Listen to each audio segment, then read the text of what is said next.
नमस्कार दोस्तों। हम लोग इनवर्टिब्रेट के बारे में पढ़ रहे हैं, यानी हम लोग अभी ऐसे एनिमल्स के बारे में पढ़ रहे हैं जिनके शरीर में बैकबोन नहीं पाए जाते हैं। यानी ऐसे एनिमल्स जिनमें वर्टिब्रल कॉलम, जिसे हम लोग बैकबोन कहते हैं या रीढ़ की हड्डी कहते हैं, वो नहीं पाई जाती है, उन्हीं को इनवर्टिब्रेट कहते हैं। और इनवर्टिब्रेट में हमने बहुत सारे फाइलम के बारे में, बहुत से प्रकार के एनिमल्स के बारे में पढ़ लिया है। आज हम लोग इनवर्टिब्रेट में अंतिम फाइलम पढ़ेंगे और उस फाइलम का नाम है इकाइनोडर्मेटा। तो आज हम इसी फाइलम के बारे में चर्चा करेंगे और आने वाले समय में हम लोग ये देखेंगे कि इसके कैरेक्टरिस्टिक्स क्या हैं और क्या इनके एग्जाम्पल हैं, यानी कौन कौन से ऐसे मेंबर हैं जिनको हम लोगों को जानना होगा। तो चलिए देखते हैं कि इकाइनोडर्मेटा के जो है क्या कैरेक्टरिस्टिक्स फीचर हैं, क्या लक्षण होते हैं। तो इस फाइलम में यानी इकाइनोडर्मेटा फाइलम में जो भी मेंबर शामिल होते हैं उनको इकाइनोडर्म्स कहते हैं, यानी जो भी इस फाइलम के सदस्य हैं उनको इकाइनोडर्म्स कहा जाता है। अब ये जो इकाइनोडर्मेटा है या जो इकाइनोडर्म शब्द है, ये दो शब्दों से बना हुआ है। यहाँ पे देखिए, एक शब्द है इकाइनो और दूसरा है डर्मा। तो ये जो इकाइनो है, इकाइनो का मतलब होता है स्पाइनी यानी कांटेदार चीज़, और डर्मा का मतलब होता है इंग्लिश, जैसे डर्मेटाइटिस, डर्मेलॉजी, ये क्या है, त्वचा। डर्म का मतलब होता है त्वचा या स्किन। तो इकाइनोडर्म्स जो है ये दो शब्दों से बना हुआ है, इकाइनो प्लस डर्मा, जिसका मतलब होता है स्पाइनी स्किन। यानी ऐसे एनिमल जिनका स्किन स्पाइनी होता है उन्हीं को कहा जाता है इकाइनोडर्म्स। यहाँ पे ये आप डायग्राम देखिए कैसे, ये इसका मेन बॉडी है, ये इकाइनोडर्म है, और ये इसके आपको यहाँ पे क्या दिख रहे हैं, स्पाइन दिख रहे हैं, ढेर सारे कांटी जैसी संरचना दिख रही है। तो इकाइनोडर्मेटा में ऐसे एनिमल को शामिल किया जाता है जिनकी त्वचा या जिनका स्किन कांटेदार होता है। अब इसमें कई सारे एग्जाम्पल शामिल होते हैं। एक जाना पहचाना एग्जाम्पल है सी स्टार्स। सी स्टार को स्टार फिश भी कहते हैं। इसी के साथ सी कुकुम्बर, ये भी इकाइनोडर्म है। सी अर्चिन्स, ये एग्जाम्पल हैं किसके, इकाइनोडर्मेटा के। और इकाइनोडर्मेटा कैसे एनिमल हैं, इनवर्टिब्रेट एनिमल हैं, इनमें रीढ़ की हड्डी या वर्टिब्रल कॉलम नहीं पाया जाता है। और अगर बात करें कि ये कहाँ पे पाए जाते हैं, इनका वास स्थान या हैबिटाट कहाँ है, तो ये सब के सब कैसे हैं, ऑल आर मरीन, सब के सब मरीन वाटर में पाए जाते हैं, साल्ट वाटर में पाए जाते हैं। ये ना तो लैंड पे पाए जाते हैं ना ही ताजे जल में पाए जाते हैं। पाए जाएंगे तो ये सी में पाए जाएंगे, ओशियन में पाए जाएंगे, और कहीं पे ये नहीं मिलते हैं। ये इकाइनोडर्मेटा की भी एक खास बात है। फिर सी में भी ये जो सी का बॉटम होता है, जो तली होती है, वहाँ पे पाए जाते हैं। ऐसा नहीं है कि ये ऊपर वहाँ पे तैरेंगे या फिर सतह पे आ जाएंगे। जितने इकाइनोडर्म्स होते हैं, मान लीजिए ये समुद्र है तो ये इसकी तली पे यहाँ एकदम नीचे पाए जाते हैं इकाइनोडर्म्स। तो चलिए और देखते हैं और क्या चीज़ें हैं जहाँ पे हमको जानना है। तो अगर इनकी बॉडी की बात करें तो ये पेंटामेरस रेडियल होते हैं। इनकी बॉडी जो होती है वो पेंटामेरस रेडियल होती है। रेडियल का मतलब होता है कैसी, एक जगह से कोई चीज़ निकलती है, रेडिएट करती है। तो पेंटामेरस का होता है कि इनकी बॉडी स्टार शेप होती है, कुछ इस तरह से इनकी बॉडी होती है, स्टार शेप बॉडी होगी। इसी को कहते हैं पेंटामेरस रेडियल। सिमिट्री की बात करें तो इनका सिमिट्री भी वही बाई रेडियल सिमिट्री नहीं, इनमें जो है रेडियल सिमिट्री पाई जाती है। रेडियल सिमिट्री का मतलब होता है कि शरीर को कई ऐसे प्लेन से काटा जा सकता है जहां से दो समान हिस्से प्राप्त होते हैं। तो जितने इकाइनोडर्म्स होते हैं उनका जो एडल्ट होते हैं वो कैसे होते हैं, रेडियल सिमिट्री उनके शरीर में पाई जाती है। बॉडी ऑर्गेनाइजेशन की बात करें तो 3 लेयर का इनका पूरा शरीर बना होता है। जो बाहर की परत होती है उसको एक्टोडर्म कहते हैं। एक्टो का मतलब होता है बाहरी, और डर्म का मतलब जैसे हमने कहा स्किन होता है या परत होती है। एक्टोडर्म सबसे अंदर वाली परत जो होती है उसको एंडोडर्म कहते हैं, और एक्टोडर्म और एंडोडर्म के बीच में मीजोडर्म होती है। मीजो का मतलब होता है मिडिल, एंडो का मतलब होता है अंदर वाली परत। तो जो इनका एम्ब्रियो बनता है, जो इनमें जाइगोट बनता है, जाइगोट से एम्ब्रियो बनता है, तो एम्ब्रियो में कई सारे एम्ब्रियोनिक लेयर बनते हैं। इनमें 3 तरह के लेयर होते हैं जो हमने आपको बताया, एक्टोडर्म, एंडोडर्म, इन दोनों के बीच में मीजोडर्म। इस तरह का अगर शरीर है तो इसको कहते हैं ट्रिप्लोब्लास्टिक बॉडी। यानी ट्रिप्लो का मतलब होता है 3, ब्लास्टिक का मतलब होता है कि जो एम्ब्रियो है उसमें कौन से लेयर हैं। तो एक और कैरेक्टर है बॉडी कैविटी की, तो ये सब के सब सीलोमिक एनिमल होते हैं। सबके शरीर में इनके सीलोम पाया जाता है। सीलोम क्या है? बॉडी कैविटी है। यानी शरीर जो होता है अंदर से खोखला होता है शरीर, और वो खोखला जो शरीर होता है, वो जो कैविटी होती है, जो गड्ढा होता है, उसी को सीलोम कहते हैं। हम लोगों का शरीर भी अंदर से खोखला है, और वो जो खोखला गड्ढा है ना हम लोगों के शरीर में, उसी को सीलोम कहते हैं।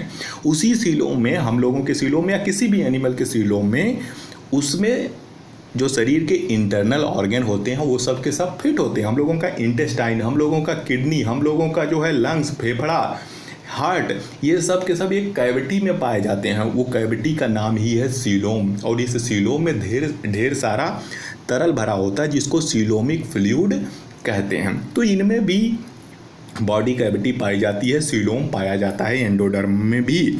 अब हम कुछ इनके इकोलॉजिकल रोल्स की बात करें, अगर पारिस्थितिकीय महत्व की बात करें तो इकाइनोडर्म्स बहुत तरह से उपयोगी हैं।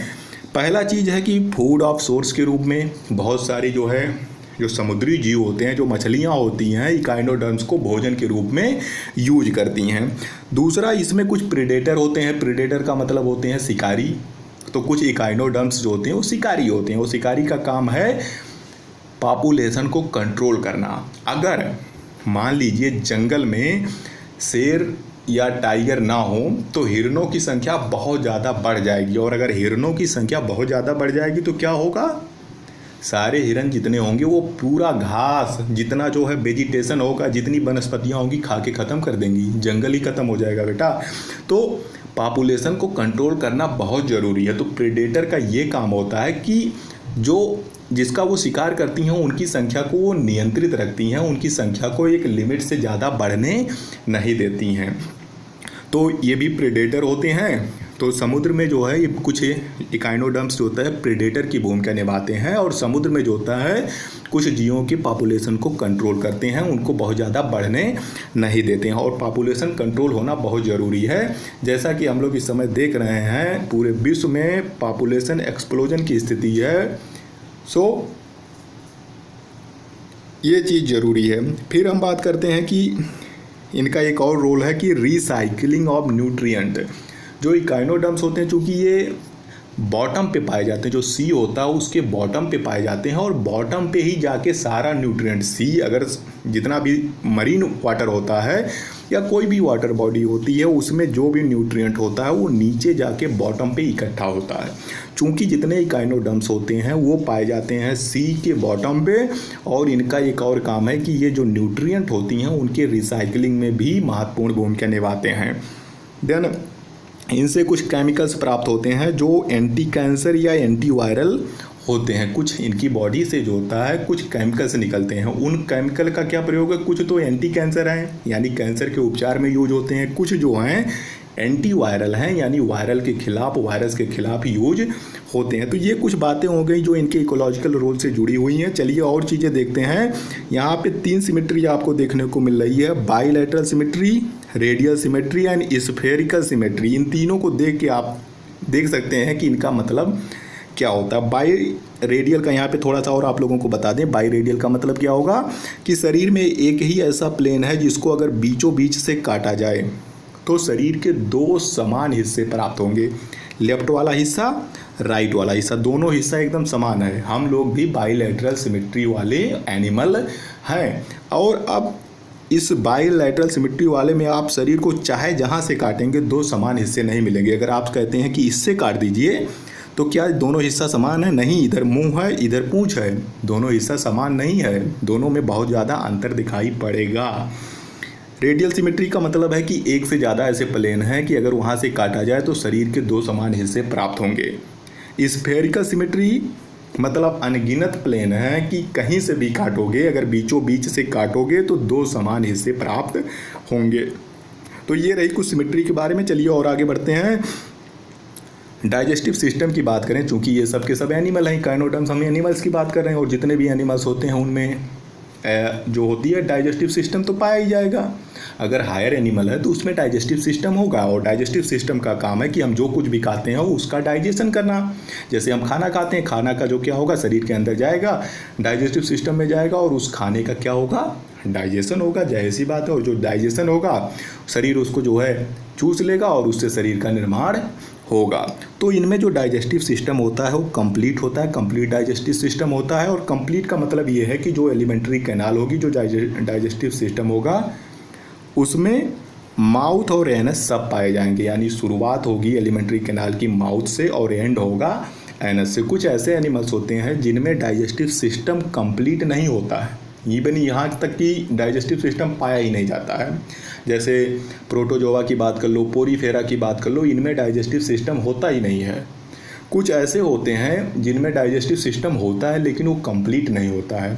यानी कुछ ऐसे होते हैं जिनमें एनस नहीं पाया जाता, सिर्फ माउथ पाया जाता है। ऐसे डाइजेस्टिव सिस्टम को कहा जाता है इनकम्प्लीट डाइजेस्टिव सिस्टम। चूंकि इसमें माउथ भी है और एनस भी है तो कहा जाएगा कि कंप्लीट डाइजेस्टिव सिस्टम जो है इकाइनोडर्मेटा में पाया जाता है। रिप्रोडक्शन की बात कर लेते हैं तो इनमें सेक्सुअल रिप्रोडक्शन भी होता है और एसेक्सुअल रिप्रोडक्शन भी होता है। सेक्सुअल रिप्रोडक्शन का मतलब है कि जिसमें जो है सेक्सुअल इंटरकोर्स हो, सेक्स ऑर्गन जिसमें इन्वॉल्व हो, और उसके बाद जो होता है जाइगोट का निर्माण हो और उससे फिर बच्चे का वृद्धि और उसका जो है विकास हो।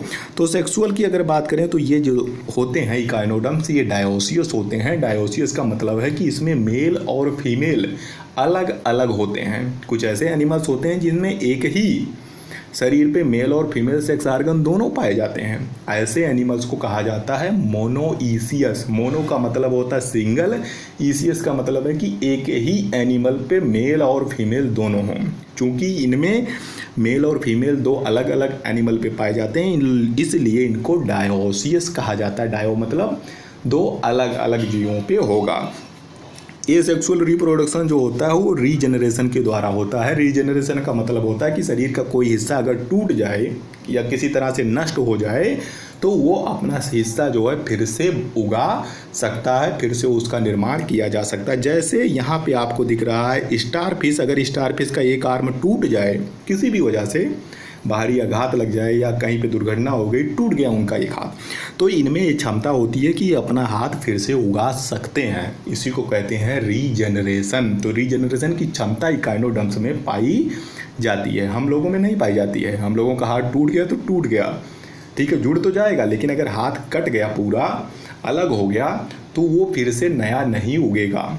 लेकिन इकाइनोडर्म्स में ये क्षमता होती है कि अगर उनका हाथ या उनका कोई पार्ट टूट गया तो वह उसको फिर से निर्माण कर सकती हैं, उसको फिर से उगा सकती हैं। ये कैरेक्टरिस्टिक फीचर है। चलिए और देखते हैं एक जो सबसे इम्पॉर्टेंट चीज़ है इकाइनोडर्म्स की, कि इनके शरीर में वाटर वास्कुलर सिस्टम पाया जाता है। ऐसा और कोई एनिमल नहीं है इस संसार में जिनके शरीर में वाटर वास्कुलर सिस्टम पाया जाता हो। ये एकमात्र ऐसे एनिमल है जिनके शरीर में वाटर वास्कुलर सिस्टम पाया जाता है। तो अब ये वाटर वास्कुलर सिस्टम क्या होता है? कुछ नहीं होता है। इनके शरीर में ढेर सारी पाइप बिछी होती है। जैसे घर में जो होता है वाटर की सप्लाई के लिए पाइप बिछाई जाती है, वैसे ही इनके शरीर में ढेर सारे पाइप होते हैं, बहुत सारे कैनाल होते हैं जिनमें वाटर बहता रहता है। समुद्र का पानी जो होता है उसमें भरा होता है। इसी सिस्टम को ही कहा जाता है वाटर वास्कुलर सिस्टम। बात स्पष्ट है ना? सिंपल सी बात है। सबके शरीर में जितने भी इकाइनोडर्म्स होते हैं उनके शरीर में वाटर वास्कुलर सिस्टम पाया जाता है। ये क्या होती हैं कि network of canal which sea water circulates through. हमने वही कहा कि ये नेटवर्क है क्या, बहुत सारी पाइप पाई जाती हैं इनके शरीर में और उसमें से जो होता है समुद्र का पानी बहता रहता है। ये समुद्र का पानी जो होता है उनके शरीर में जाएगा और शरीर में जो मान लीजिए नस है, जैसे हम लोगों में नसें होती हैं, उनके शरीर में कैनाल होते हैं। कैनाल कुछ नहीं होते हैं, पतली पतली पाइप होती हैं या नस होती हैं। उसमें पानी भरा होगा, पानी होगा तो थोड़ा सा प्रेशर वो उस नसों पे डालेगा। प्रेशर, इसी को प्रेशर के कहते हैं, हाइड्रोस्टेटिक प्रेशर करेगा और ये उस तरह के स्केलेटन की भूमिका निभाएगा, यानी कंकाल की तरह काम करेगा, यानी थोड़ा सी मजबूती प्रदान करता है। ठीक है। तो जो वाटर वास्कुलर सिस्टम होता है सिर्फ और सिर्फ किस में पाए जाते हैं? इकाइनोडर्म्स में पाए जाते हैं। ये जो आपको चीज़ें दिख रही हैं यहाँ पे, पाइप दिख रही है, ये है वाटर वास्कुलर सिस्टम। ये एक एग्जाम्पल आपको दिख रहा है स्टारफिश का, क्योंकि इसका शेप ही है स्टार की तरह, इसलिए इसका नाम पड़ गया है स्टारफिश या सी स्टार कहते हैं। अब इसको बना के खाने मत लगिएगा, क्योंकि जो है सी स्टार है और ये एक इकाइनोडर्म है, ना कि फिश है। तो चलिए और देखते हैं हम। तो इकाइनोडर्म्स का क्या मतलब होता है? अगर इस शब्द की बात करें इकाइनोडर्म्स की, तो इसका मतलब होता है स्पाइनी स्किन। यहाँ पे देखिए दिख रहा है ना, ये स्टार फिश ही है और नीचे देखिए ये स्पाइन आपको साफ दिख रहे हैं, इसीलिए इसका नाम पड़ा है इकाइनोडर्मेटा।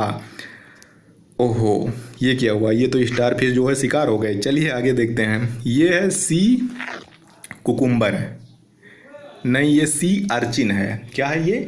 सी अर्चिन है और ये भी एक तरह का इकाइनोडर्म है। और सभी इकाइनोडर्म कहाँ पाए जाते हैं? वाटर में पाए जाते हैं। किस तरह के वाटर में पाए जाते हैं? साल्ट वाटर या मरीन वाटर में पाए जाते हैं। और सी में कहाँ पे पाए जाते हैं? ऊपर पाए जाते हैं कि नीचे पाए जाते हैं? सतह पे पाए जाते हैं, नीचे बॉटम पे पाए जाते हैं। तो ये जो आपको दिख रहा है ये क्या है? सी अर्चिन है और सी अर्चिन भी एक तरह का इकाइनोडर्म है। यहाँ पे भी आपको कांटे स्पष्ट रूप से दिखाई पड़ रहे हैं, स्पाइनी स्किन साफ दिख रही है। ये क्या है? कोई बताएगा? ये है सी कुकुम्बर। दिख रहा है ना कुकुम्बर की तरह, खीरे की तरह। सी खीरा, समुद्री खीरा। तो समुद्री खीरा नहीं है। चलिए इसको और एक डायग्राम दिखाता हूँ। आप दिखा ना खीरे जैसा।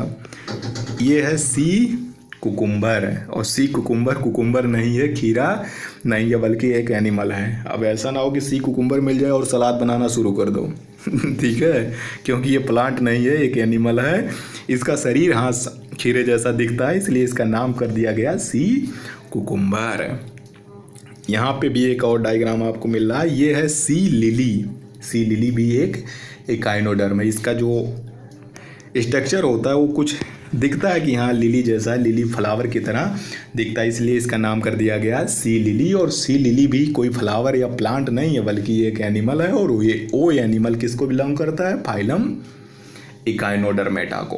तो चलिए इतना चीज़ें जो थी ये सब फाइलम इकाइनोडर्मेटा की थी। और यहाँ पे हमने कुछ एग्जाम्पल जान लिए हैं और इसमें और कुछ ज़्यादा जानने वाला नहीं है। जो चीज़ याद रखना है कि आप कुछ एग्जाम्पल जो इनके 3-4 हमने बताए हैं उसे रिमेंबर रखेंगे, और वाटर वास्कुलर सिस्टम जो सिर्फ इन्हीं में पाया जाता है उसे भी याद रखेंगे। अब हम लोग आने वाले वीडियो में फाइलम, क्योंकि अब जितने इनवर्टिब्रेट फाइलम थी वो ख़त्म हो चुके हैं, अब हम लोग वर्टिब्रेट फाइलम से शुरुआत करेंगे, कॉर्डेटा की शुरुआत करेंगे, ऐसे जीवों की शुरुआत करेंगे जिनके शरीर में वर्टिब्रल कॉलम पाया जाता है। अब जो चीज़ें आएंगी वो उनसे आप लोग भली बात परिचित होंगे। जैसे इसमें बर्ड आएगा, इसमें आएंगे एम्फीबियंस आएंगे, रेप्टाइल्स आएंगे, मैमल्स आएंगे, जिनके बारे में आप सब बहुत कुछ जानते हैं।